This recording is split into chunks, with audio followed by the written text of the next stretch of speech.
Muy buenas noches, muy buenas tardes y muy buenos días. Comenzamos la transmisión número 107 de Demoliendo Mitos de la Política en vivo a las 11:17 de la noche, 11:18 de la noche aquí en Berlín.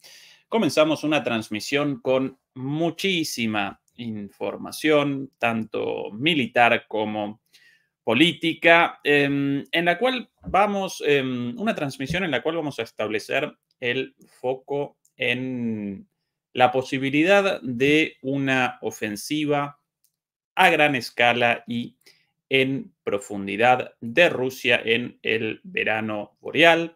En efecto, la OTAN aparece nerviosa, la OTAN aparece asustada, la OTAN aparece temerosa. ¿Por qué? Porque según los analistas de la OTAN, Rusia comenzaría en el verano boreal, en el verano del hemisferio norte, una ofensiva en profundidad con el objetivo de determinar el final de la guerra en Ucrania, con el objetivo de determinar la derrota de Ucrania y de la OTAN, naturalmente, también. Como si eso no representase una razón suficiente para el nerviosismo, además, Rusia protagoniza avances en el territorio cotidianos. Todos los días Rusia está realizando avances sustantivos en el terreno. Por lo cual, hoy vamos a comenzar el análisis estableciendo el foco en estas dos cuestiones. Por un lado, esta ofensiva, ofensiva de verano, según los analistas militares occidentales, los avances rusos, naturalmente también, vamos a presentarlos en detalle, pero además vamos a concatenar el análisis político, porque recuerden que, y aquí esto lo remachamos una y mil veces, como así también lo remacho en mis clases, lo político y lo militar representan dos dimensiones de lo mismo. Representan dos dimensiones del mismo objeto de estudio, de la misma cuestión. ¿Cuál nuestro objeto de estudio? ¿Cuál el tema de fondo aquí? El poder, las relaciones de poder. Por eso no podemos realizar un análisis militar sin una referencia al análisis político, y por eso tampoco podemos realizar un análisis político sin realizar un análisis militar. Ambos aparecen como dos caras de la misma moneda, las relaciones de poder. Así que dicho esto, podemos comenzar con el análisis militar primero, en el cual vamos a presentar las novedades a manera de reporte, pero también con mucho de análisis, mucho de interpretación. Por cierto, muchas gracias a Neto López por el aporte, muchísimas gracias. Ya van apareciendo los demoledores y las demoledoras, es Galitza, Galitza, Jesús Míguez, el Black Ops desde España, nos acompaña como siempre Beatriz Pulido en la moderación desde Ciudad de México, gente, Ángeles desde España también, Zaragoza, Justo José Godia Fuster, ¿de dónde más? Gente desde Nicaragua, por ejemplo, Juan Mendoza, por ahí. Bueno, gente ya desde distintos lugares, Lynch 1310, desde Uruguay y muchos y muchas demoledores y demoledoras. Lanzarote, Canarias, Isidro Pérez, perdón, qué lindo Lanzarote, alguna vez pude vacacionar por ahí, qué lugar especial. Bueno, comencemos con el análisis de los avances rusos. Como siempre, nos ayuda el mapa. Hoy vamos a realizar una transmisión larga, vamos a realizar una transmisión en la cual, como recién presentaba, vamos a concatenar el análisis militar con el análisis político. Por ende, vamos a comenzar con esto y después vamos a realizar el salto a lo político. Así que vamos a presentar por lo menos 1 hora y media de análisis, paciencia, demoledores y demoledoras, mucha información, acompáñenme con un poquito de paciencia. Comencemos entonces. Comencemos con los primeros avances de Rusia a lo largo de las últimas 24 horas. Bueno, en primer lugar, los avances más resonados de estos últimos días aparecen por aquí, en esta localidad de Krasnohorivka, ¿sí? En las cercanías de Donetsk, en la parte sur. Esto lo presentamos. Uy, por aquí aparecen algunas marcas hechas por mí hace un ratito en el mapa. No las quiero, así que aquí. Exactamente. Actualizado el mapa, ya limpio el mapa. Recuerden lo dicho hace algunos días cuando presentábamos la operación rusa en Avdiivka, ¿sí? Pero no solo en los alrededores de Avdiivka, sino en todo el cuadrante en el cual aparece Avdiivka. Recuerden que por un lado aparecía como objetivo la toma de la ciudad, lanzadera de proyectiles hacia Donetsk y posteriormente la zona norte de Avdiivka también como frontera, como limitación hacia los ataques contra Donetsk, pero en ese sentido también la operación en un sentido ampliado debería comenzar a realizar avances también en la zona oeste de Donetsk debido a su cercanía y asimismo en la zona sur, en todos los territorios ubicados aquí, hasta Vuhledar, esa otra fortaleza ucraniana ubicada en este lugar. Bueno, efectivamente no aparecíamos equivocados, porque Rusia, además de machacar y machacar en las localidades ubicadas al oeste de Avdiivka y realizar avances casi cotidianos, bueno, también comenzó operaciones muy fuertes en la zona oeste de Donetsk, por aquí, una vez más con el mismo objetivo que Avdiivka, establecer el frente más lejos contra los ataques hacia la ciudad de Donetsk y hacia la población civil, ataques durante muchísimo tiempo cotidianos, hoy día un poco menores debido precisamente a esta acción militar rusa, pero aún cada tanto documentan ataques los ciudadanos de Donetsk hacia mercados, bibliotecas,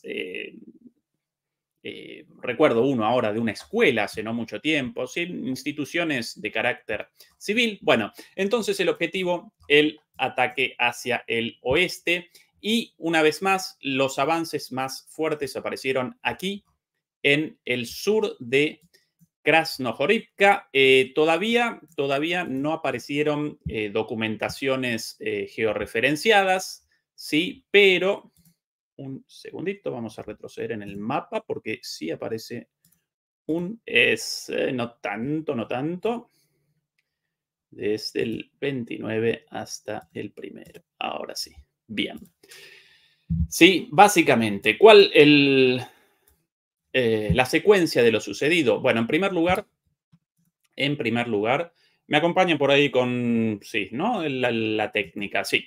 Bueno, en primer lugar, bombardeos rusos, incluidos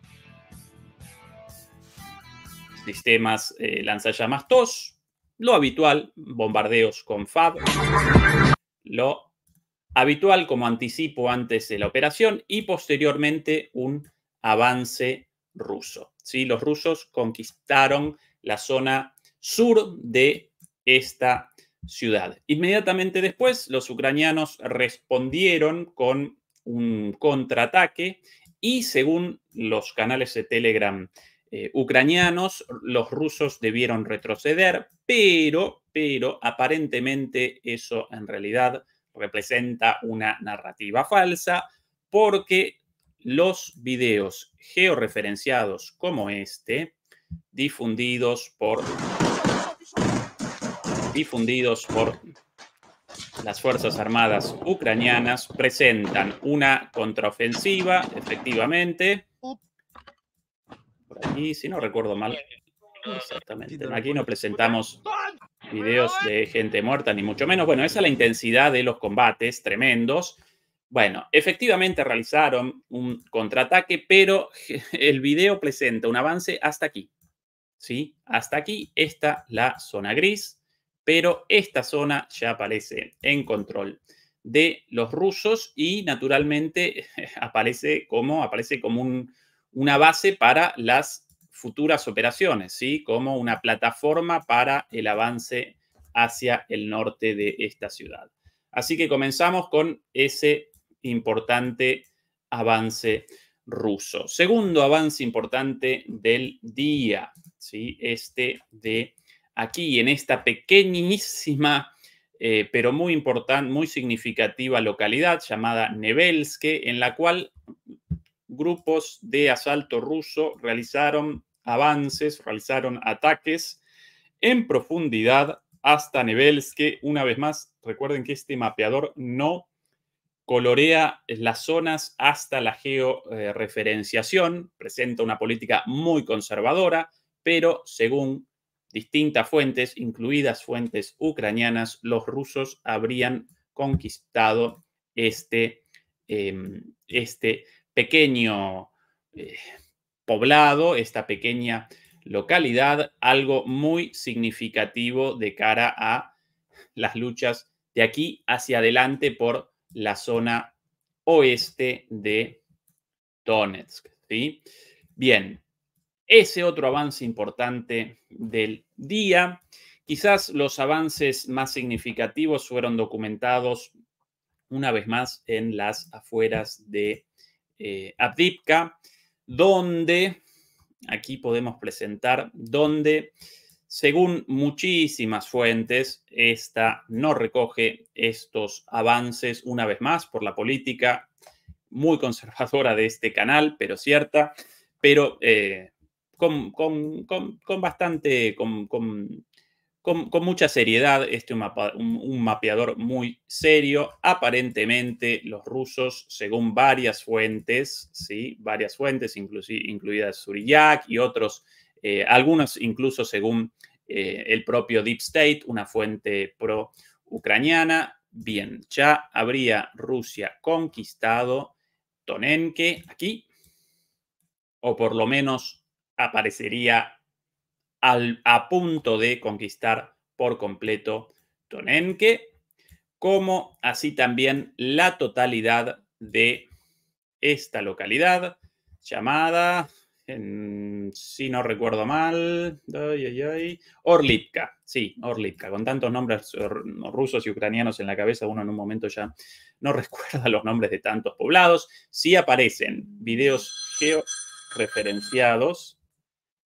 Sí aparecen videos georreferenciados de la conquista de la mitad de...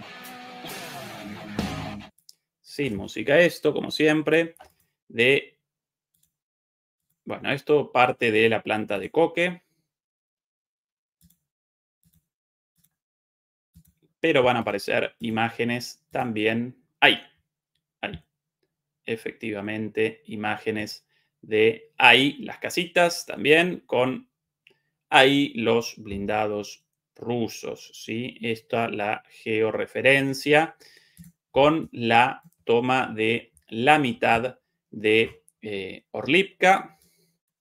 Y en Stepove, recuerden, Stepove fue conquistada y ya aparecen también referencias, yo siempre con mucho cuidado, referencias geolocalizadas respecto a la toma de estas casas, sin nombre siquiera, estas casas ubicadas un poco más al oeste. Con lo cual, y aquí lo interesante, con lo cual Rusia ya aparece cerca de la cuarta línea defensiva de Avdiivka. Lo vamos a presentar esto una vez más, porque esto, acá comienza el análisis, ¿sí? Una cosa el reporte y otra cosa el análisis. Bien, ¿cuáles las líneas defensivas aquí? Una vez más, bueno, las recordarán seguramente. La primera de ellas, recuerden, antes del colapso de Avdiivka, la línea defensiva ubicada en los alrededores de Avdiivka, ¿sí? Una cosa más o menos así, no queremos tampoco tanta precisión, ¿sí? Esta la primera línea defensiva. Bueno, destruida el día del colapso de las defensas de la ciudad. Ahí comienza una segunda línea defensiva, la línea ubicada en los alrededores de Avdiivka, ¿sí? Esto más o menos así. La primera colapsada con la caída de Avdiivka. A partir de entonces comienza la lucha por los avances hacia las márgenes de la ciudad. Segunda línea defensiva, rota una vez más por Rusia en los días posteriores. Después comienza una tercera línea, ¿sí? Formada por Stepove, la Tochkine y de ahí hasta Podiane. Esto fue conquistado también en cuestión de una semana más o menos, semana y media, ¿sí? Y esa es la tercera, ¿sí? Esta es la tercera línea defensiva ya penetrada y a partir de ahí comienza una cuarta línea y precisamente esa línea ahora aparece en disputa, aparece en batalla, aparece en disputa y en poco tiempo más los rusos realizarán la penetración de esta línea y comenzaremos y aparecerá en definitiva un frente estabilizado al menos por algunos días en la línea predicha aquí en aquel momento cuando realizábamos este análisis. Vamos a presentar todo paso a paso. ¿Con qué color lo presentamos? Ahora nuevamente con blanco. Bien. Primera, segunda, tercera. La cuarta línea y actual línea de defensa está de aquí. Este pobladito a la izquierda de Stepove, Orlivka, Tonenke y para abajo. Esta es la batalla actual.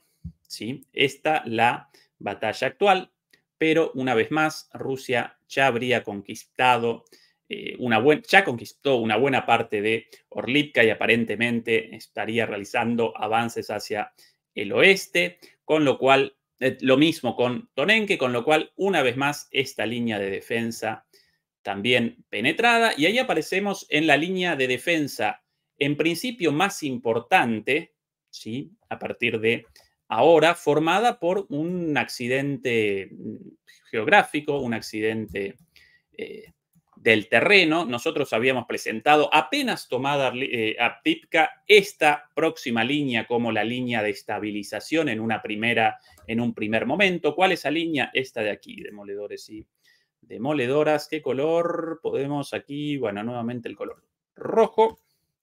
Esta línea de aquí, ¿sí? Así hasta por las vías del tren y a partir de ahí, sencillamente, siguiendo el río, este río llamado Durna, a veces lo llaman Durno también, según la transliteración del ucraniano o del ruso, por aquí, en la margen izquierda de Orlivka y después, naturalmente, retrocediendo, ¿sí? Retrocediendo de esta manera hasta este espejo de agua, hasta estos lagos o reservas.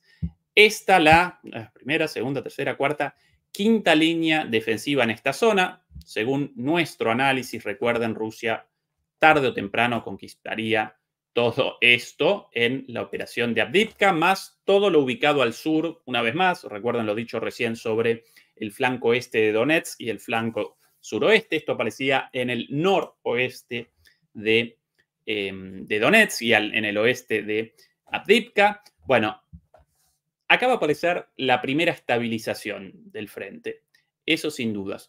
Pero cuidado, porque los avances rusos están presentando una velocidad mayor a la esperada, incluso por los analistas rusos, con lo cual los ucranianos ya están estableciendo defensas ante la posibilidad de la superación de esta línea formada por el río. ¿Y dónde comenzaría esta segunda línea fuerte? ¿Sí? Quizás la podríamos llamar, o bien la sexta línea de defensa o la segunda línea fuerte de defensa después de esta. La del río, esta la importante, esta la fuerte. ¿Sí? Todas estas básicamente retrasan el avance, mientras los ucranianos generan fortificaciones en la retaguardia actual. Las generan, por cierto, con muchísima premura, muchísimo retraso, proliferan los videos de soldados construyendo trincheras, fosas. Incluso recuerdo uno ahora de soldados colocando alambres de púas. Si no recuerdo mal, en España lo llaman alambres de espino o algo así, ¿sí? Estos alambres con púas, precisamente. Bueno, y en el medio de los trabajos, de repente desciende un dron Lancet y, bueno, determina la muerte de todos, ¿sí? Esa es la situación en la retaguardia, la construcción bajo fuego de drones y bajo fuego de artillería, de defensas. ¿Por qué esta situación? Bueno, básicamente por la decisión política y militar de no retroceder de Avdiivka, no generar un achatamiento del frente y establecer con tiempo defensas, sino presentar una defensa hasta la muerte, hasta el último ucraniano precisamente en Avdiivka, y aparecer confiados o realizar una apuesta por el sostenimiento de esa defensa, la cual, bueno, sí, presentó muchísima resistencia hasta el colapso. Y a partir de ahí comenzó el colapso, la desbandada y la falta de defensas en este momento en toda esta zona reseñada, más los también ya, así como proliferan los videos de soldados ucranianos alcanzados por drones construyendo defensas en apuro, a los apurones, también proliferan las informaciones respecto al desvío de fondos enviados para la defensa de estas zonas, para la construcción de barreras, pero desviados por la corrupción de los oficiales ucranianos. Esa otra de las razones, retrasando naturalmente la construcción de defensas. Bueno, con lo cual ahora presenciamos la construcción de una nueva línea de defensa, una sexta línea o una segunda línea fuerte, una vez más, aquí. El próximo. ¿Qué color podemos por aquí? Negro de nuevo, sí. La nueva línea, aquí, a partir de aquí. Tiene por aquí, si no aquí aparece una vez más también capitalizando la existencia de un río, ¿sí? Establecen las defensas a partir de los accidentes geográficos, ¿sí? Orkeretine, Soloviove, después aquí está la ciudad más importante, ¿sí? Novoselivka, Persia, y a partir de ahí la continuidad del río hasta la reserva de Karlivka. Esa es la segunda línea fuerte. La construcción de esta línea, de alguna manera, connota la situación en el frente, ¿sí? Representa un síntoma o responde al avance mucho más rápido de lo previsto por los ucranianos e incluso por los rusos, y ¿sí? El hecho de que ya aparezcan aquí en la primera línea fuerte y que en poco tiempo más vayan a comenzar avances hacia esta línea, ¿sí? Ahora, ¿cuál es el problema de estas líneas bastante improvisadas considerando la situación? Bueno, si Rusia determina la ruptura de esta línea en los próximos días, la primera línea fuerte, y posteriormente esta segunda línea, bueno, a partir de ahí comienza toda una zona completamente despoblada, completamente abierta para un avance ruso en profundidad muy rápido hasta la ciudad de Pokrovsk. Luego, esta ciudad, ¿sí? También en proceso de fortificación, y si Rusia efectivamente genera la caída de Pokrovsk, desde ahí hasta el Dnieper, nada más y nada menos, uy, ahí desapareció con el, a ver, con un poquito más de zoom, aquí, por aquí, más o menos, ahí, bien. Si conquista esto, a partir de ahí comienza una penetración en profundidad prácticamente sin más frontera que el Dnieper. ¿Sí? Una vez más, primera línea fuerte, segunda línea fuerte, a partir de ahí una gran superficie vacía, ciudad de Pokrovsk, y desde ahí, agarrate Catalina, ¿sí? Como la frase tan popular en mi querido país, ¿sí? Agarrate Catalina, ¿sí? A partir de ahí comienza un territorio prácticamente indefendible hasta el Dnieper, ¿sí? Esta es la situación en general de avances actuales y posibles de aquí a poco tiempo. Y bueno, naturalmente esto genera nerviosismo, ¿no? Como para menos, ¿sí? La posibilidad de un avance en poco tiempo hasta el Dnieper. Esto representa un factor de nerviosismo, un factor de incluso de desesperación, y de ahí las reacciones de los últimos días de los líderes occidentales, tanto los líderes nacionales, Macron, Scholz, Sunak, el propio Biden, como también de los líderes de la Unión Europea y de la OTAN. Además, y aquí abandonamos por un momento los avances rusos y comenzamos con el análisis de la posible ofensiva rusa. Además, los analistas occidentales, a partir de esta situación, ya están vaticinando una gran ofensiva rusa desde el verano boreal, desde el verano del hemisferio norte. ¿Por qué? ¿A partir de qué elementos? Bueno, básicamente a partir de la conglomeración de tropas, de la conglomeración de equipamiento, a partir de la situación de las defensas rusas, y por esa razón, el día de ayer, nada más y nada menos, uno de los medios más cercanos a la Casa Blanca y a Wall Street, nada más y nada menos que Bloomberg, publicación, algo así como un negocio televisión pro-ucraniano, pro-estadounidense, un medio dedicado a la información financiera. Su dueño, de hecho, uno de los hombres más ricos del mundo, uno de los mega ricos. Bueno, ayer presentaron directamente esto. ¿Aparece ahí en pantalla? Sí. Ucrania ve riesgo, esto en inglés naturalmente, traducido por el navegador. Ucrania ve riesgo de que Rusia rompa sus defensas antes del verano, ¿sí?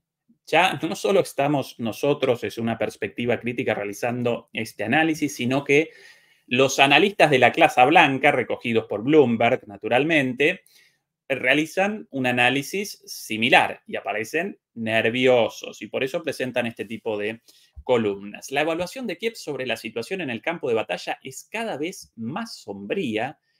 Putin todavía aspira a capturar Kiev, según muestra la inteligencia ucraniana. Bueno, esto parte de la narrativa, la pavada esta de que quiere conquistar Kiev. Si hubiera querido conquistar Kiev, Putin no habría comenzado lo que los rusos llaman operación militar especial con 200.000 soldados para conquistar una ciudad con, si no recuerdo mal, millones de habitantes. Habría comenzado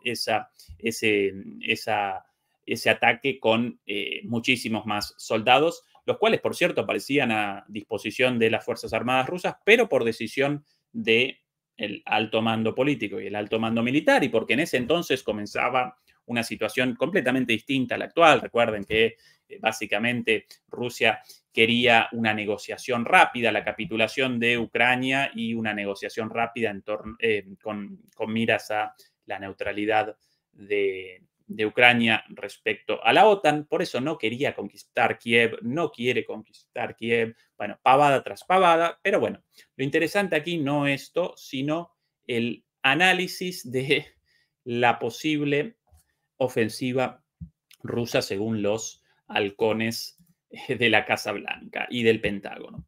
A los funcionarios ucranianos les preocupa que los avances rusos puedan ganar un impulso significativo para el verano, a menos que sus aliados puedan aumentar el suministro de municiones, según una persona familiarizada con sus análisis. Las evaluaciones internas de la situación en el campo de batalla desde Kiev son cada vez más sombrías a medida que las fuerzas ucranianas luchan por contener los ataques rusos mientras racionan el número de proyectiles que pueden disparar. Aquí como siempre, parte de la promoción del esfuerzo de guerra ucraniano propio de estos medios a favor de la continuidad de la guerra. Por eso machacan cuando pueden, machacan con más armas, más armas, más armas. Pero, en efecto, Ucrania carece de las municiones necesarias. Occidente no solo no puede despachar o no despacha dinero suficiente, sino que no despacha municiones sencillamente porque carece de municiones, carece de la capacidad productiva. Así que aún si quisiera, no podría, pero bueno, esto como que todavía no puede metabolizarlo esto, ¿no? El hecho de que Rusia presente una capacidad productiva militar por lo menos 7 veces superior a la de todo Occidente en términos de municiones, ¿sí? Por decisiones políticas a lo largo de los últimos años, tanto Europa como Estados Unidos abandonaron la producción masiva de municiones y hoy aparecen las consecuencias a la vista. No pueden realizar un reconocimiento de esto, metabolizar esto, entonces machacan con esto, debemos despachar más municiones. Bueno, ¿de dónde? Pero bueno, más allá de esto. Ucrania puede empezar a perder la guerra este año, dijo Michael Kaufman, especialista en Rusia y Ucrania del Carnegie Endowment for International Peace en el podcast War on the Rocks. Uno de las usinas de pensamiento, uno de los think tanks, o también conocidos como tanques del pensamiento, cercanos a los halcones neoconservadores, ¿sí? Michael Kaufman, viejo conocido entre los analistas otanistas. Dependiendo de los resultados de la campaña actual, Rusia decidirá si continúa con un avance lento y agotador o acumula recursos para un ataque mayor que rompa las líneas ucranianas este verano, dijo una persona cercana al liderazgo de Ucrania. ¡Qué reconocimientos! Porque el propio Zelensky, según sus intervenciones públicas, básicamente Ucrania parece ganando. Esto dicho el otro día, recordarán, el otro día participamos con motivo de los 2 años de guerra, participamos en una charla en Negocios Televisión y uno de los analistas presentó esto así: Ucrania parece ganando la guerra. Ayer realizamos una intervención en France 24, la vamos a presentar en las próximas horas aquí también, y el otro analista, de posición contraria a la nuestra, naturalmente, presentaba esto así: Ucrania parece ganando la guerra y según Zelensky contabilizan 31.000 muertos nada más, no 500.000. Así que esa es la postura oficial, pero Bloomberg ya está presentando acá, sencillamente, la posibilidad de un avance ruso rápido, en profundidad, ¿sí? Una gran ofensiva seguiría siendo un desafío para el Kremlin. Después de 2 años de guerra que han agotado sus fuerzas, los esfuerzos de Rusia por tomar Kiev, Kharkov y avanzar sobre Odessa en las primeras semanas de la guerra fracasaron espectacularmente. Bueno, una vez más, la misma narrativa, esto de que querían conquistar Kiev, Kharkov y Odessa, bueno, cualquier verdura, cualquier pavada. Aún así, a pesar de la escasez de municiones de Ucrania, Rusia necesitaría muchos más soldados, pero también tanques y vehículos pesados para lanzar una ofensiva, dijo el almirante Rob Bauer, presidente del Comité Militar de la OTAN, en una entrevista el 17 de febrero. Hasta ahora, Moscú no ha podido aumentar la producción lo suficientemente rápido en estas áreas, dijo. ¿Con qué evidencia? Ninguna. Presenciamos la conglomeración de cada vez más vehículos blindados, un aumento de la producción notable en Rusia, en particular en lo referente a drones, a municiones, naturalmente, en primer lugar, especialmente municiones de 155 milímetros, en lo relativo a guerra electrónica también. Y por sobre todo, bueno, también recuerden, presentamos muchísimas imágenes de las entregas de material militar aeronáutico, ¿sí? De aviones de combate, también de vehículos blindados. Así que, ¿cuál la justificación, cuál la fundamentación de Rob Bauer de esto? Ninguno.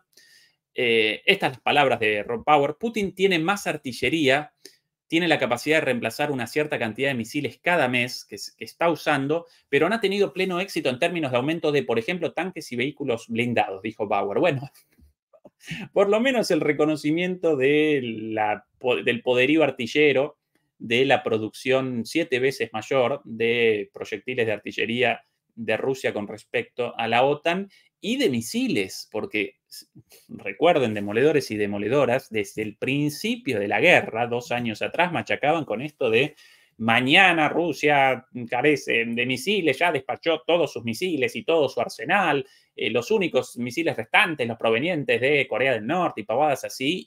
Rusia desde 2024 acomete con ataques de misiles, realizando a veces ataques de 100 misiles en una sola sesión, ¿sí?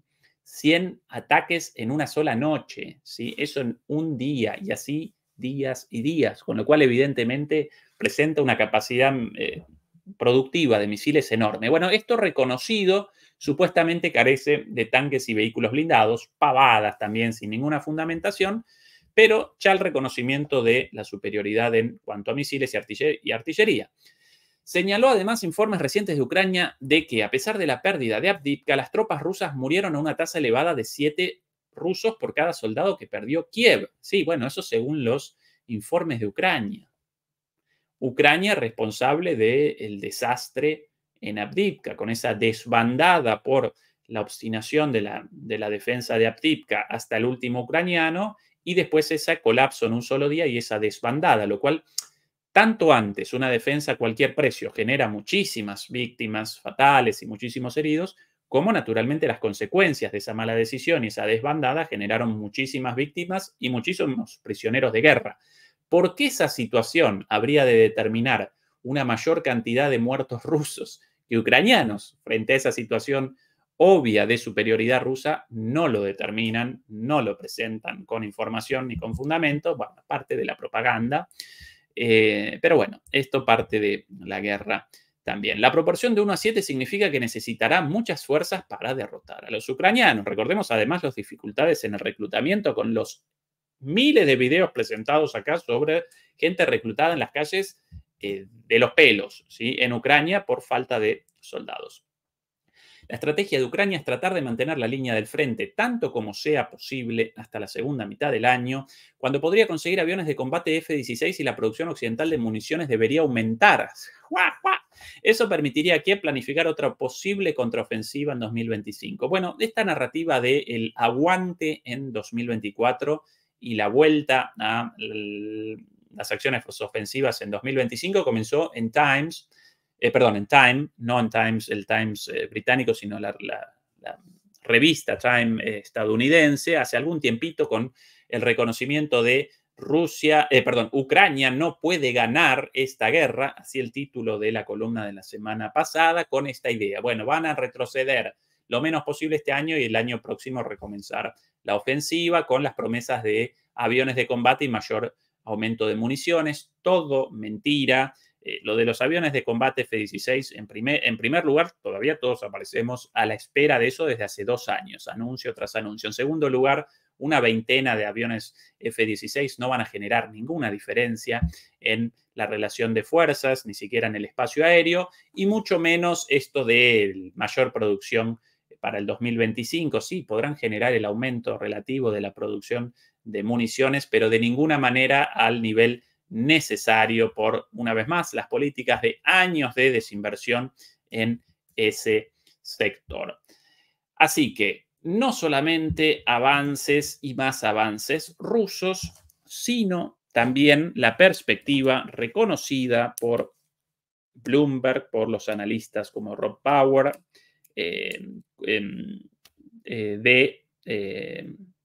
Rob Bauer, un militar, un oficial holandés de la OTAN, pero de otros analistas militares también, la perspectiva de una ofensiva en profundidad rusa.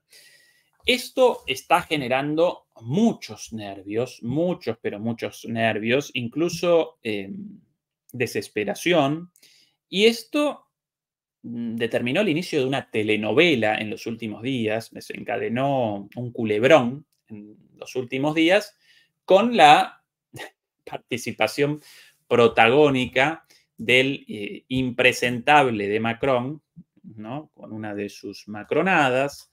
Recuerden la situación de Macron, 2 semanas atrás no participó en la conferencia de Múnich, esa burbuja de fantasía en la cual presentaron básicamente presentaron una situación en los discursos de los grandes líderes de Occidente completamente ficticia. Además, recuerden ese brindis patético, el brindis en contra de Putin o salud contra Putin, así lo llamaron, pero básicamente presentaron discursos en los cuales Ucrania parecía ganando y Rusia prácticamente derrotada, justo el fin de semana de la caída de Avdiivka, nada más y nada menos. Bueno, Macron no participó, no determinó públicamente por qué. En mi opinión, no participó por la situación interna de su país, con los agricultores básicamente prendiendo fuego Francia, los agricultores realizando el sitio de muchas grandes ciudades, ¿sí? Una toma de las calles con muchísima vehemencia. En Francia no pudo participar. Entonces, la semana pasada, seguramente dolido en su ego, porque de seguro quería protagonizar a la conferencia de Múnich, no pudo, entonces llamó a los líderes occidentales improvisadamente, de urgencia, supuestamente para la discusión sobre la compra de munición a terceros países, pero no. En esta discusión aparentemente comenzó a presentar la posibilidad del envío de tropas y no solo eso, sino que después en la conferencia de prensa básicamente remachó esto, realizó una declaración relativa a la posibilidad del envío de tropas, esto de no descartamos el envío de tropas, y esto generó a partir de ahí un culebrón, ¿sí? Una telenovela. Sobre estas declaraciones, el propio Macron, consultado ayer, básicamente no retrocedió, no rectificó, convalidó lo dicho una vez más. Aquí podemos presentar muy rápidamente, esto de Le Monde, publicación francesa, está la versión en inglés. Aquí en la traducción al español del navegador, Macron dice que los comentarios sobre el despliegue de tropas en Ucrania fueron cuidadosamente pensados. No rectificó en absoluto. Aquí simplemente una ratificación, ¿sí? Realizó una ratificación de lo dicho. Un refuerzo de lo dicho. El presidente francés alarmó a varios aliados europeos al no descartar esta medida, sostuvo que se debe hacer todo lo necesario para asegurar la derrota de Rusia. Recordemos que las palabras de Macron, primero, inicialmente, desencadenaron una reacción en cadena de rechazos. ¿Sí? No, ¿cómo esta locura? Claro, líderes occidentales asustados por lo que connotaría esto. Básicamente, el inicio de un enfrentamiento directo entre la OTAN y Rusia, ¿sí? Un enfrentamiento no a través de una guerra proxy, sino un enfrentamiento directo. Por cierto, gracias Mila Silva por la membresía, bienvenida. Y bueno, esto generó reacciones negativas tanto de Scholz como de Meloni, de Pedro Sánchez, del propio Stoltenberg, del vocero de Biden, ¿quién más? El propio Rishi Sunak. Pero como siempre en estas cuestiones, desde el inicio de la guerra, primero alguien presenta la posibilidad de algo, todos lo rechazan, pero sí, todos lo rechazan, pero después comienzan, bueno, quizás sí, bueno, pero con tales condiciones, y al final lo convalidan, ¿sí? El único, hasta el momento, sin haber de alguna manera rectificado ese rechazo, ¿sí? Porque todos lo rechazaron primero, pero después comenzaron con los peros. El único aparentemente con cierta cordura, y en gran medida esa cordura, en mi opinión, responde al temor, y aquí no presento el temor como un defecto, sino como una virtud de un líder político, aparece en mi amigo el felpudo, el señor Olaf Scholz, canciller de Alemania, y aquí una vez más lo estoy presentando irónicamente, como yo lo llamo el felpudo, como un perrito faldero y temeroso, pero en este caso ese temor representa una virtud entre tanta locura, voy a presentar sus palabras, nada más y nada menos que el día de hoy, respecto a esto y a todo lo sucedido después con las palabras de Scholz y con una nueva telenovela. Sobre la telenovela de Macron, ahora la telenovela de Scholz, también Macron, esto como un spin-off, así lo llaman, ¿no? Las secuelas de las series o de las telenovelas, o si no, como telenovelas de distintos lugares. La primera, la de Macron, una telenovela venezolana, que tan buenas, tan populares. Después quizás la otra, una mexicana. Pronto va a comenzar también alguna telenovela argentina por ahí. Todas de estos europeos, ¿no? Esto dicho en broma, obviamente. Estas las palabras de el señor Scholz relativas a la locura de una posible intervención con militares en el terreno. Aquí lo vamos a presentar y vamos a presentar también las cosas dichas después por Scholz y el inicio de esta otra telenovela, ¿no? De la venezolana o a la colombiana o a la mexicana o a la argentina. Muchas buenas telenovelas en América Latina, muchos países productores de muy buenas telenovelas, por eso el chiste. Ayúdame, mapita querido. Desde el 29, ahora sí, bien. Bueno, esto aquí, efectivamente. Estas las palabras de Scholz el día, bueno, ahora ya más de las 12 aquí, así que el día de ayer. Und ich werde nochmal sagen, ich werde keine Entscheidung unterstützen, Y quiero decir una vez más, no voy a apoyar ninguna decisión der es darauf hinausläuft, dass deutsche Soldaten irgendwie in einem militärischen Einsatz im Zusammenhang mit dem furchtbaren Krieg Russlands gegen die Ukraine que lleve a una intervención directa de soldados alemanes en el territorio en la horrible guerra de agresión de Ucrania, de Rusia, recuerden esta formulación repetida una y mil veces. verwickelt werden, denn wir müssen verhindern, dass es zu einer Eskalation des Krieges, zu einem Krieg zwischen Russland und der NATO kommt. Porque debemos evitar, bien, Scholz, una vez a favor de este muchacho, por temeroso nada más, pero qué bueno que este muchacho por lo menos más temeroso que los otros descabezados.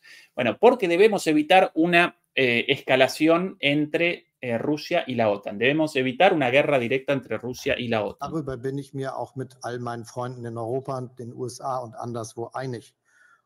Y sobre esto estoy con mis amigos del resto de Europa y Estados Unidos, estamos de acuerdo. Mentira, evidentemente mentira. Deshalb ist alles zu diesem Thema gesagt, was zu sagen ist. Por eso, sobre este tema no hay más nada que decir. Bueno, esto lo dicho por por Scholz hoy, ¿no? Primero lo rechazó y hoy repreguntado después de muchas rectificaciones de quienes primero habían rechazado esto, lo rechazaron, pero después comenzaron con los peros y ante esta ratificación de Macron recién presentada, esto de los comentarios que hice fueron todos pensados.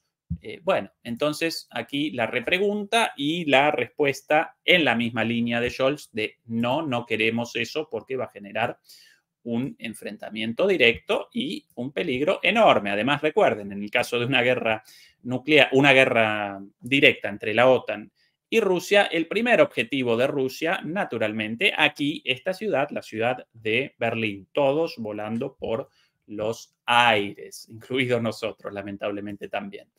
Bueno, ahora, esto solo parte de la telenovela. Ahora la secuela, el spin-off.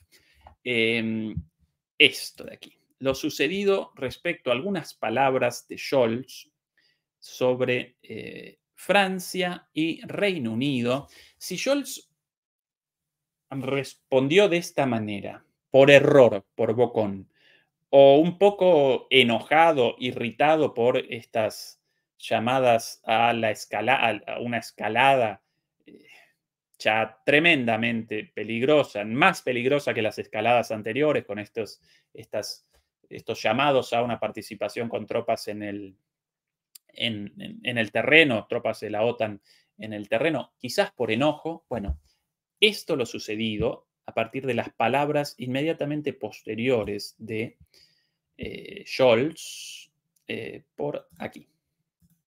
Lo presentamos del periódico, del matutino Bild, una vez más, algo así. perteneciente al principal grupo económico, el principal grupo mediático en Alemania y un enorme grupo económico, así también naturalmente antirruso, pro-estadounidense, pro-Ucrania. Recuerden que el brindis es el paupérrimo, lamentable, durante la conferencia de seguridad en Múnich, básicamente lo generó Bildt. Bildt realizó la invitación, realizó la organización de ese brindis y participaron no solamente los líderes occidentales, sino la plana mayor de este grupo mediático y de este matutino, uno de los más leídos en Occidente. Bueno, aquí la traducción del navegador. Británicos enojados con el canciller, se dice que Scholz reveló secretos militares. Se trata de misiles en Ucrania, ¿sí? Y aquí lo sucedido en el marco de este rechazo a la participación de tropas alemanas y europeas en Ucrania de manera directa después de las palabras de Scholz. Los británicos están enojados con el canciller alemán. Se dice que Scholz reveló que estaban ayudando a los ucranianos a disparar misiles contra las tropas rusas y, por lo tanto, revelaron secretos militares explosivos.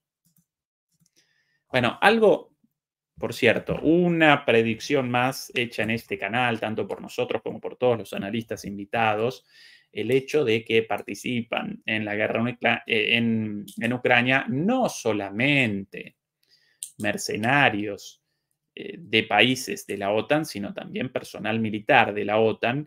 Nosotros hace algunos días lo presentábamos como pregunta. ¿Quién realiza la operación de los sistemas de defensa aérea Patriot o Iris-T alemanes o los franceses? Sistemas con muchísima complejidad, dirigidos por ingenieros formados a lo largo de años, tanto como ingenieros primero como después en el manejo específico de esos sistemas. Ucranianos sin conocimiento siquiera del inglés y subidos a esas máquinas repletas de computadoras y adoctrinados en 2 meses, o los propios operadores de la OTAN, los propios operadores occidentales. Bueno, aquí esa es nuestra pregunta irónica. Aquí finalmente la revelación. Por cierto, a propósito de predicciones, en la última transmisión, en el vivo anterior, recuerdan que presentamos el primer Abrams en llamas y vaticinamos también en los próximos días más Abrams ardiendo, al día siguiente el segundo Abrams y una vez más vaticinamos en los próximos días más Abrams destruidos, porque por primera vez comenzaron a participar en el conflicto ante la desesperación de los ucranianos, así que en los próximos días más Abrams destruidos por ahí. Bueno, aquí lo sucedido. Esto es lo que sucedió, así la nota de Bildt. Para apoyar su no al Taurus, no al envío de los misiles Taurus, Scholz dijo que no quiere entregar misiles de largo alcance fabricados en Alemania porque esto requeriría el apoyo de tropas alemanas en el terreno. Claro, para la operación, una vez más, lo mencionado. Y luego, y aquí la metida de pata o no, o la púa contra los ingleses, contra los británicos y los franceses adrede, eso no lo puedo determinar por el momento. Y luego el canciller entró en más detalles. Es un arma de muy largo alcance, los Taurus, 500 kilómetros, misil de largo alcance. Y lo que los británicos y franceses logran en términos de control de objetivos y el correspondiente control de objetivos no es posible en Alemania. Cualquiera que haya trabajado con este sistema lo sabe. ¡Kabum! Probablemente fue demasiada información porque el canciller está diciendo que los soldados británicos en Ucrania están ayudando a dirigir los misiles Storm Shadow hacia los objetivos. Storm Shadow es un sistema de misiles de crucero similar a los misiles alemanes Taurus. Bueno, en este caso lo mismo si los operadores de los misiles defensivos provenientes de la OTAN o los operadores de los misiles ofensivos, también provenientes de la OTAN. Bueno, esto lo dicho por Scholz. No vamos a despachar misiles Taurus porque deberían realizar los lanzamientos, ¿sí? Porque los lanzamientos deberían realizar los alemanes y nosotros no queremos alemanes en Ucrania capitaneando estos misiles, determinando el control de estos misiles como los británicos y los franceses con los Storm Shadow. Así que o metida la pata hasta la cintura, o esto dicho porque Scholz un poquito molesto con el nuevo intento de escalada, comenzado por Macron, ¿sí? Bueno, aquí una vez más el misil Taurus. Por cierto, si quieren un reporte sobre el debate en el Parlamento alemán hace pocos días respecto a esto, lo presentamos en una transmisión en vivo como esta. Básicamente deliberaba el Parlamento alemán respecto a la sanción de una ley para el envío de Taurus, esto quería la oposición, que determinó la alianza de gobierno con mayoría la sanción de una ley en la cual Alemania, o de acuerdo a la cual Alemania realizaría envíos de armas, de sistemas de armas en sentido amplio, pero la decisión de Taurus, sí o no, aparecía, según ese proyecto de ley, en Scholz, no como una decisión ya tomada por el Parlamento, frente a la cual Scholz solamente debería cumplimentarla, ¿no? como ejecutor, como poder ejecutivo ante la sanción de una ley proveniente del Poder Legislativo. Bueno, después de esa ley, Scholz determinó que no, porque eso va a generar una escalada mayor, connotaría la participación de alemanes y despachó esta bombita, ¿sí? Los franceses y los británicos, y por sobre todas las cosas los británicos, con personal ya a cargo del comando de estos misiles en Ucrania. Bueno, esto generó naturalmente, presentamos más materiales por aquí, esto generó naturalmente reacciones indignadas. Bueno, esto lo he dicho antes. Esto de aquí, efectivamente, reacciones indignadas vamos a presentar otra reacción, reacciones indignadas de los británicos y de los servicios de inteligencia británicos, acá de Independent, publicación británica, ahí traducida. Alemania acusada de flagrante abuso de inteligencia por revelar la ayuda británica en Ucrania. Los comentarios de Olaf Scholz sin duda serán utilizados por Rusia para subir escaleras mecánicas, dice Tobias Ellwood. El canciller Olaf Scholz ha sido acusado de un flagrante abuso de inteligencia por divulgar detalles de la ayuda británica a las fuerzas ucranianas, con lo cual, aquel reconocimiento, ni siquiera rechazaron las palabras de Scholz. Podrían haber rechazado las palabras con una negativa de esta afirmación. No, nosotros no participamos en la operación de misiles Storm Shadow en Ucrania. Las propias tropas ucranianas, los propios efectivos militares ucranianos realizan su operación. ¡Cuac!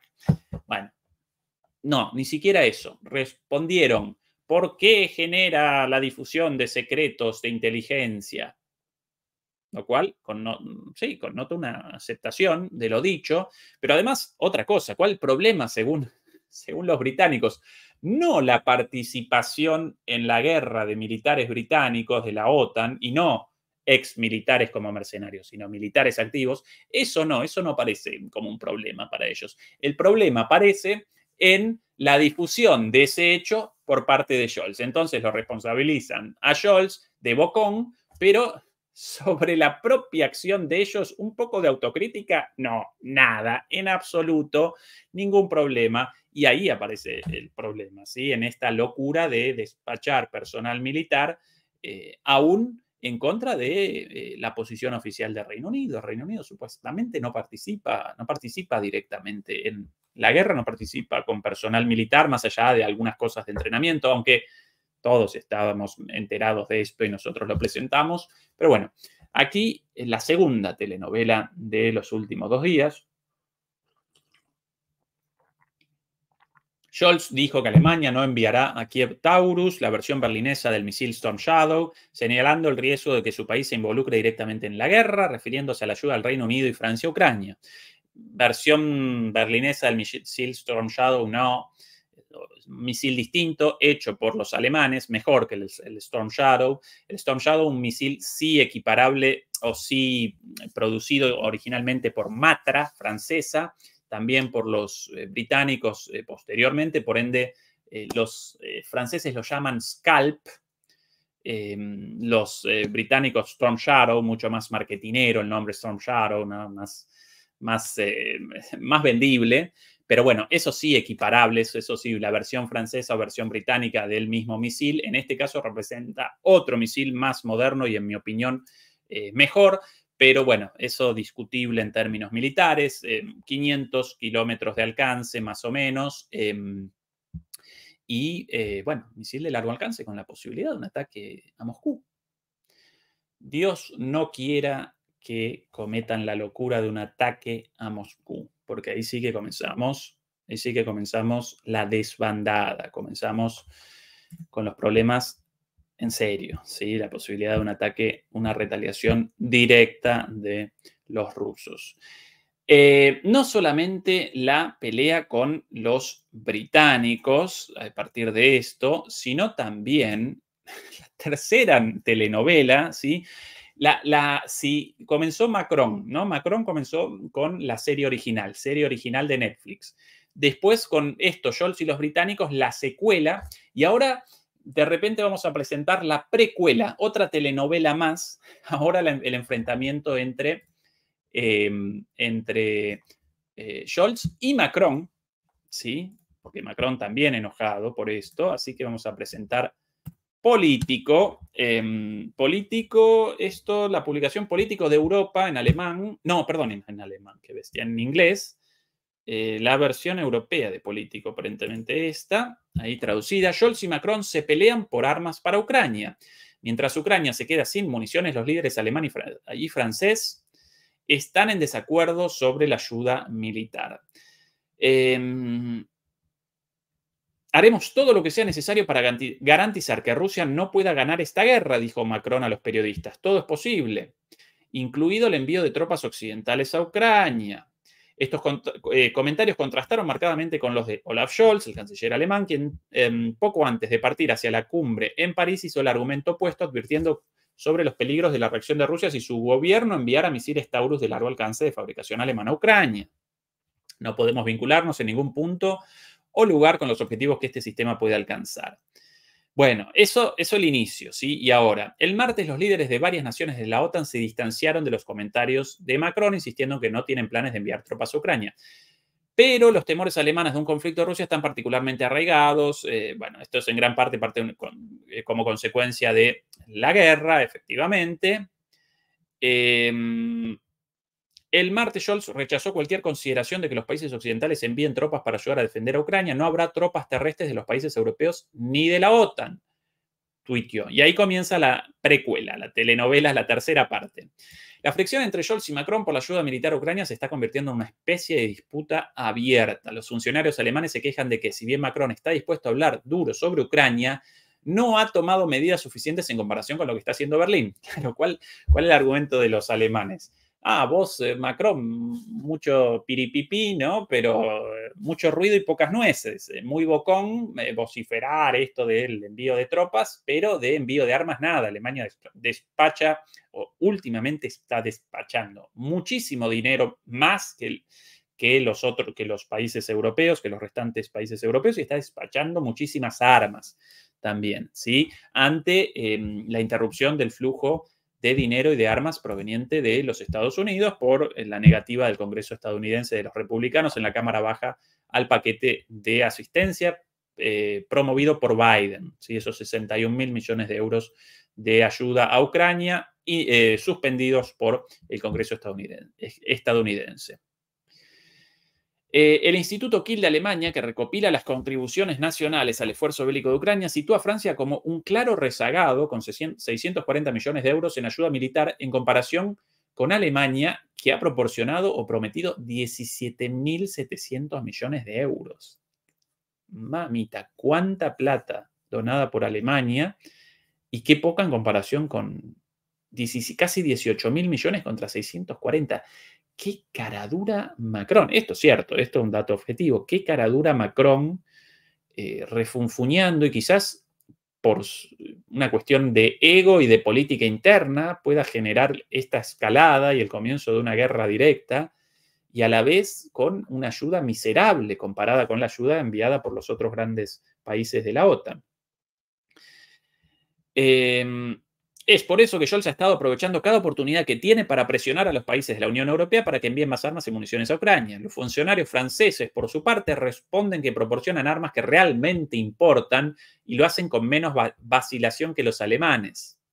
Un buen ejemplo, dicen, es la renuencia de Scholz a enviar misiles Taurus. Francia se comprometió a enviar sus misiles de crucero Scalp en julio, luego de una decisión británica de enviar sus Storm Shadow en mayo. Una vez más, el mismo misil, unos lo llaman Scalp, otros lo llaman Storm Shadow.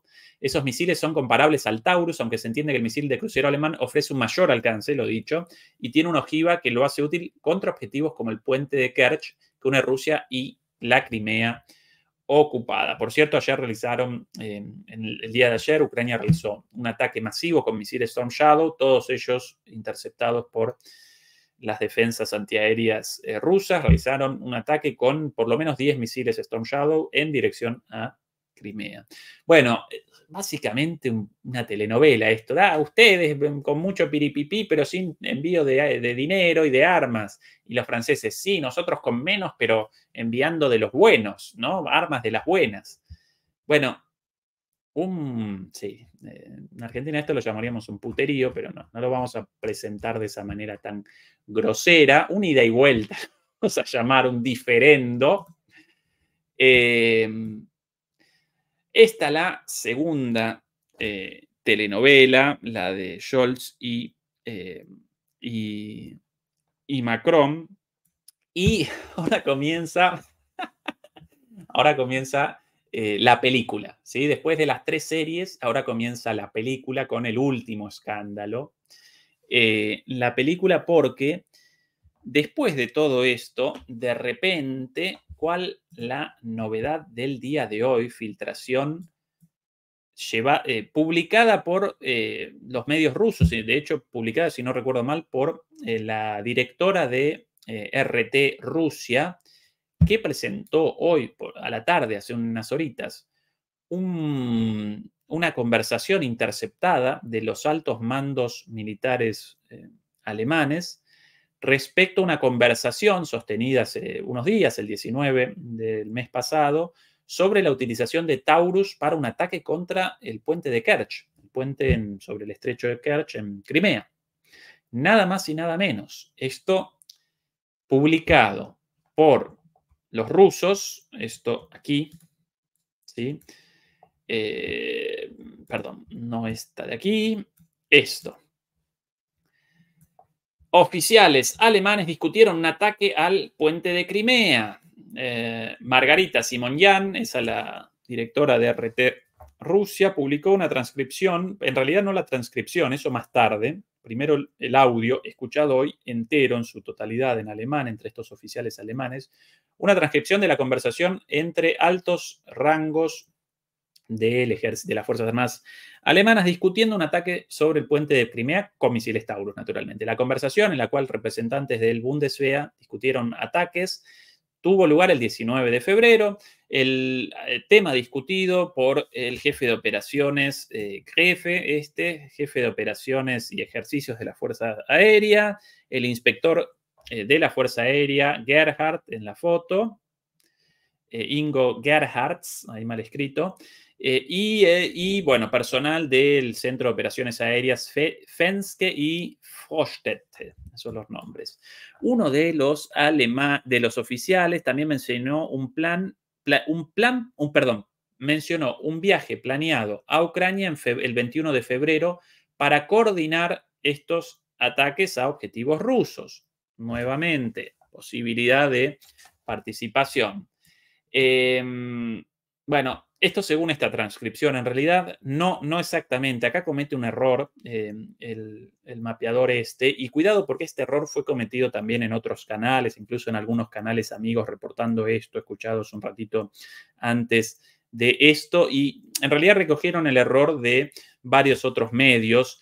Acá aparece una situación distinta, y esto lo puedo determinar a partir de la escucha de los 40 minutos de esta conversación filtrada hoy en alemán, en el alemán original de estos oficiales hablando entre sí. Bueno, acá el reporte un poquito más. El personal militar alemán discutió la posibilidad del uso de los misiles Taurus lanzados desde un Dassault Rafale. El Rafale, el avión francés, parecido al Eurofighter, pero hecho por Dassault, la compañía Dassault en Francia. Francia no quiso participar en el proyecto del Eurofighter, de un cazabombardero europeo, llevado a cabo por Alemania, Reino Unido en su momento, España también participó, Italia, toda la industria armamentística de la aeronáutica militar europea, excepto la francesa. Los franceses europeos no quisieron participar y generaron su propio avión cazabombardeo, el Dassault Rafale, muy parecido al Eurofighter. Bueno, esa es la idea, la utilización eventual de los Taurus lanzados por un Dassault Rafale. Los representantes dijeron que estos Taurus estarían a disposición o listos para el uso en 8 meses, ¿sí? Es el tiempo necesario para la implementación de estos sistemas. Y discutieron si sería efectivo y si necesitaría 10 o 20 misiles para el ataque al puente de Kerch. El tema de la transferencia de Taurus está siendo discutido en Alemania últimamente. El canciller Scholz lo ha rechazado en repetidas oportunidades hasta ahora. Acá está correcto. En el audio filtrado, el personal militar afirma sobre esto: nadie sabe por qué el canciller está bloqueando estos envíos. Bueno, lo sucedido lo siguiente, a partir de lo escuchado hoy y a partir de toda la telenovela contada. Bueno, número 1, Macron con su locura inicial. Número 2, rechazo de todo el mundo. Número 3, comienzan las rectificaciones, que sí al envío. Número 4, Scholz con no, porque eso va a generar una escalada total, muy peligrosa y con participación alemana, como participan los ingleses y los franceses, como participan ellos. Nosotros no queremos participar como ellos, con lo cual inmediatamente el enojo de franceses y de británicos contra Scholz, contra Berlín. Lo he reseñado hasta acá en las 3 partes de esta telenovela. Y al ratito, después de todo esto, la filtración en Rusia de los audios implicando a los militares alemanes en la discusión sobre un eventual ataque con los famosos Taurus al puente de Kerch. ¿De dónde? ¿Quién habrá generado esas escuchas? ¿Quién habrá generado esas escuchas? Del alto mando militar alemán, algo muy serio, muy serio. Básicamente, la discusión de los planes de guerra del alto mando militar alemán filtrados a todo el mundo, publicados por los rusos, pero que provenientes de dónde. ¿Lo habrán realizado esa filtración los servicios de inteligencia rusos? O por el contrario, en el marco de este enojo, los servicios de inteligencia británicos hayan realizado la escucha, hayan realizado la intercepción, de ahí el envío de esa información a Rusia y ahí sí publicada para la acusación contra Alemania. Obviamente proveniente de acá, del MI5, con muchísima más capacidad de intercepción que prácticamente cualquier otro servicio de inteligencia del mundo, con la excepción quizás de Mossad y la CIA, ¿sí? Y el NSA en Estados Unidos. Qué aliado, qué unida Europa, con filtraciones cruzadas entre ellos. Qué desastre. Y estos tipos pueden determinar el comienzo de la Tercera Guerra Mundial. Bueno, lo que quería rectificar respecto a cosas escuchadas en muchos distintos lugares. En la conversación esa entre oficiales alemanes, y parte de lo mejor de la conversación aparece al principio cuando charlotean entre amigotes uno en Singapur, uno de ellos, uno de estos oficiales, en ese momento en Singapur, y, estoy en Singapur, en un hotel de lujo, con una vista espectacular, te voy a mandar una foto, y el otro, uy, qué envidia, cómo no me mandaron a mí, como los tipos deliberan sobre una acción posiblemente disparadora de la Tercera Guerra Mundial, pero ellos como cholulos felices por un viaje enviados como militares naturalmente a un hotel de lujo a Singapur, en uno de esos viajes, sí, a una conferencia sobre seguridad, bueno, esas pavadas financiadas por todos nosotros los contribuyentes, ¿no? Bueno, parte de lo mejor de la conversación ahí, y después comienzan con la conversación en serio y básicamente establecen lo siguiente. Comienzan la conversación por pedido de Pistorius, Boris Pistorius, el ministro de Defensa, solicitó la posibilidad de una acción de este tipo y que los militares alemanes, el alto mando militar alemán, presentasen un plan para que el ministro de Defensa pudiera presentarlo posteriormente, si así lo determinara Scholz. Scholz lo rechaza, por ahora no llamó a su ministro de Defensa con el requerimiento de quiero un plan concreto para esto, pero aún así anticipadamente Boris Pistorius, evidentemente más guerrerista que Scholz, más osado que Scholz, ya llamó a sus militares, a sus oficiales, para que generen ese plan y que aparezca ahí, guardadito, así si en algún momento Scholz, apretado por los socios europeos, por Macron, por el impresentable de Macron, por el impresentable de Sunak, por la impresentable de von der Leyen o por el abuelo autopropulsado de Biden al otro lado del océano. Si capitula ante la presión y llama a Boris Pistorius, voy a querer un plan para esto, Pistorius inmediatamente, ¡pip!, ahí lo presenta. Yo con eso, señor, yo con eso ya elaborado, trabajado por los militares, aquí el plan, ¿sí? Esa es la situación, no que Scholz lo haya querido, no lo haya solicitado, no lo solicitó. No lo solicitó el propio Scholz, una vez más lo solicitó Pistorius. Bueno, por lo menos, aparentemente, Scholz hasta ahora no rectifica en esto y genera una barrera que simpatizante de Scholz aparezco hoy, ¿no? A menudo lo ametrallo con críticas, pero bueno, cuando algún líder europeo, por temor, por cobardía o por cualquier razón, determina una interrupción a la locura, un corte a la escalada, yo lo voy a acompañar en sus decisiones. Bien que acá haya rechazado esta locura, muy probablemente la vaya a rectificar después también por cobardía. Pero siempre nobleza obliga. Si alguien aparece en favor de la paz, yo voy a realizar una defensa de esa decisión, no de Scholz en su conjunto, impresentable también, ¿no? Innecesaria la aclaración para los demoledores y los demoledores y las demoledoras quienes presenciaron aquí mis diatribas, mis ataques furibundos contra Scholz en innumerables ocasiones. Por ahora, todavía no solicitó este plan para el ataque con Taurus. Pero bueno, esta la película, ¿sí? De primero la serie original, secuela y precuela, y ahora la película, ¿sí? Primero lo de Macron con el envío de tropas, después todos que no, después algunos que sí, Scholz de nuevo no como los de Londres y los de París, entonces ellos enojados, la filtración publicada, y ahora esto de los alemanes querían un ataque con Taurus a Puente de Kerch.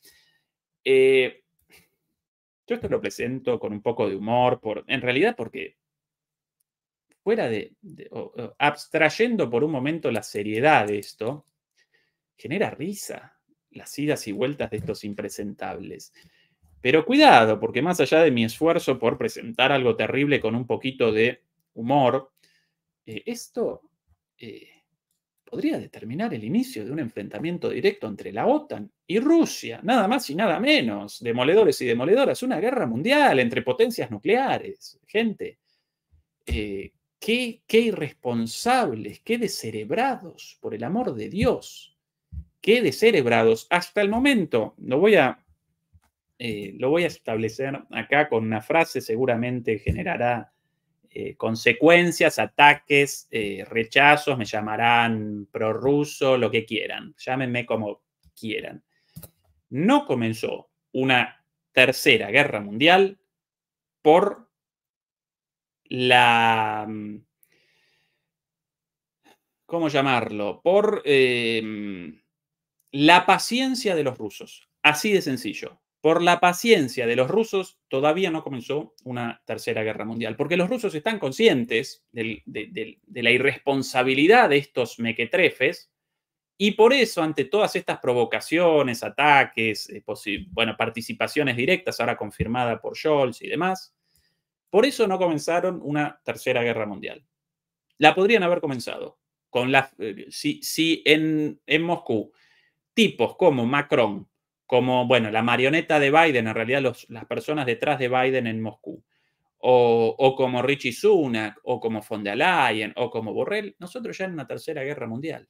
Así de sencillo y así de triste. Así de triste y así de preocupante. Por el momento, las acciones de Rusia solamente demostrativas. Aquí algunas imágenes respecto a envíos de nuevos tanques. ¿Recuerdan la pavada dicha por Rob Bauer recién mencionada? Esto de, no pueden generar más tanques. Bueno, acá más imágenes de envíos del complejo militar industrial ruso de tanques en nuevos envíos, un despacho tras otro de nuevo armamento. Además, los rusos en estos últimas 24 horas realizaron una prueba de lanzamientos con uno de sus misiles de larguísimo alcance, con capacidad de ojivas, de utilización de cabezas nucleares. Esto como una respuesta a esto, ¿sí? En lugar de comenzar una guerra, ¿qué determina el manual político-militar respecto a esto? Por cierto, gracias, Waldo, por querido Waldo, siempre realiza donaciones, Waldo, así que el reconocimiento a Waldo Quijada, que nos acompaña muchísimo en el canal. Muchas gracias, Waldo. Y nuevo miembro por ahí, González Mauricio, bienvenido como miembro. Perdón, quería presentar el mapa nuevamente y no lo estaba presentando. Una vez más, este error de mi parte. Bueno, esto en la estepa rusa, ahí en el medio de, esta estepa rusa fría y hostil.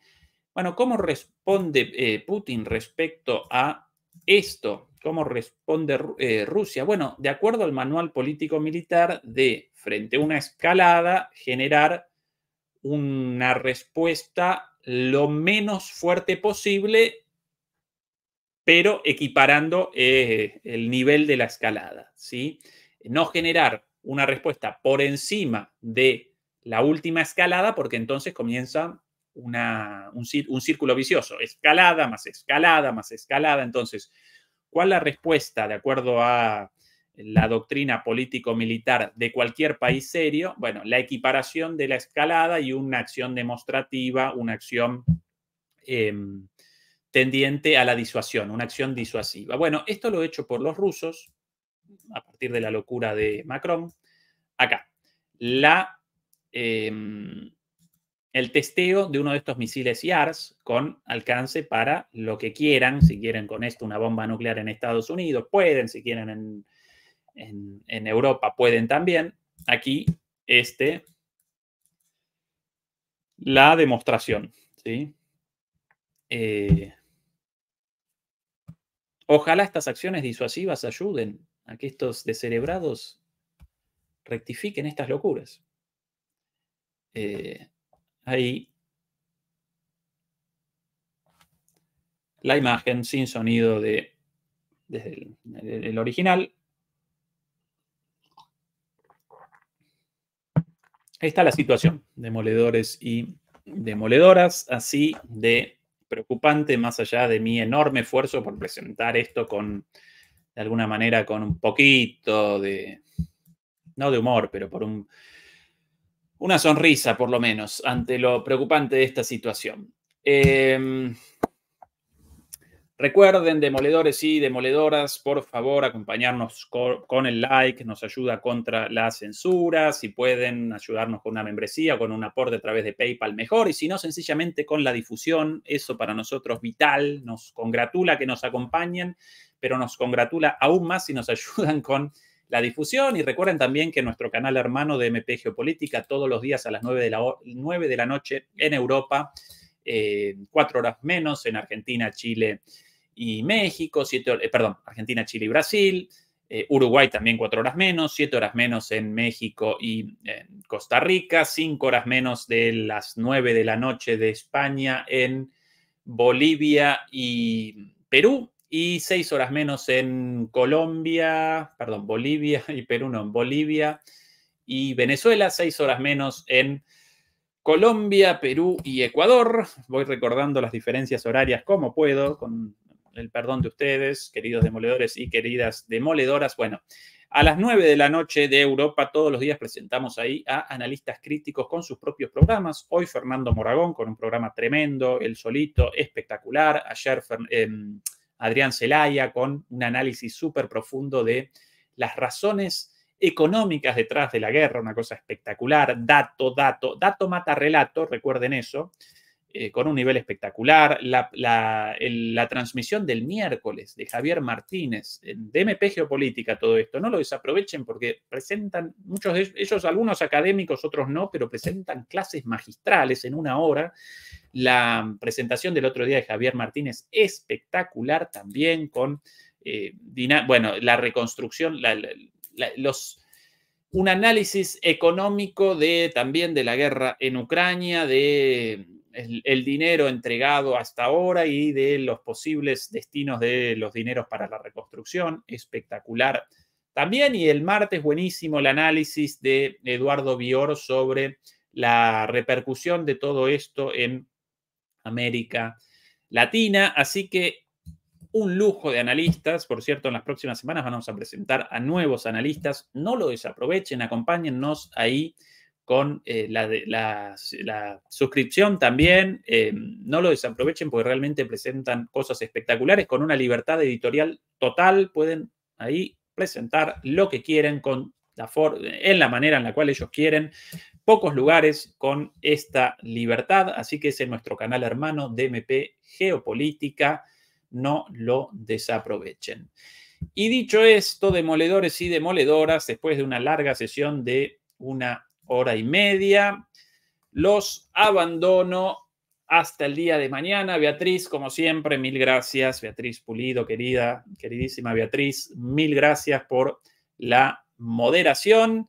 Y dicho esto, hasta el día de mañana. Chau, chau.